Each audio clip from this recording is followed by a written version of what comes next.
मला तर आज माझा क्लिनिंग डे आहे आणि क्लिनिंग डेमध्ये ना मी आज ना मंदिर साफ करायचं ठरवलं आहे, कारण की 2 दिवसांनी ना महाशिवरात्री आहे. तर चला मंदिर क्लीन करता करता तुमच्याशी थोड्याशा गप्पा मारून घेते.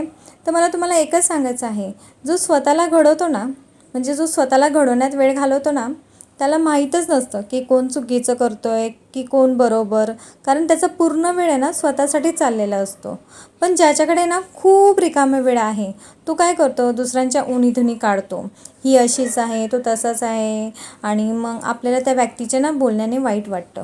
तर मी त्यांना ना एकच सांगते, अशा व्यक्तींच्या ना बोलण्याच्या वाईट वाटून घ्यायचं नाही. पण ज्याच्याकडे काही काम नाही लोकांना वाईट साईड बोलण्याशिवाय, त्याच्यापेक्षा ना आपण बेस्ट आहोत असंच समजून निग्लेक्ट करा. तर हेच तुम्हाला मला सांगायचं आहे की हे असंच आयुष्यभर प्रत्येकाच्या आयुष्यात असं असतंच. तर इथे माझं ना क्लिनिंगचं काम चालू आहे. तर मला असं वाटलं की कोणाला ह्या माझ्या गोष्टींची गरज असेल तर नक्की मी तुम्हाला जे काही बोलले ना ते लक्षात ठेवा. काय माहिती आहे का, की हे जग असंच आहे की ज्याच्याकडे ना ज्याच्यासाठी तुम्ही जर ना गळा कापून दिला ना, तर तो तुम्हाला काय बोलेल माहिती आहे का, की नीट नाही कापलास, थोडं नीट कापायचं होतं ना. तर गोष्ट समजली का तुम्हाला, की जग समजायला लागेल.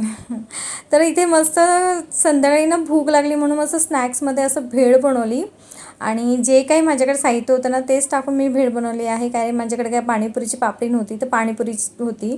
तर मग मी असं मस्त छान भेळ बनवली आणि खूप छान झाली आहे, कारण की याच्यामध्ये ना मी मस्त असं सुकी भेळचा मसालासुद्धा बनवला होता, तोसुद्धा टाकला आहे. हिरवी चटणी टाकली आहे आणि अप्रतिम भेळ झाली होती, सेम भेळवाल्यासारखीच.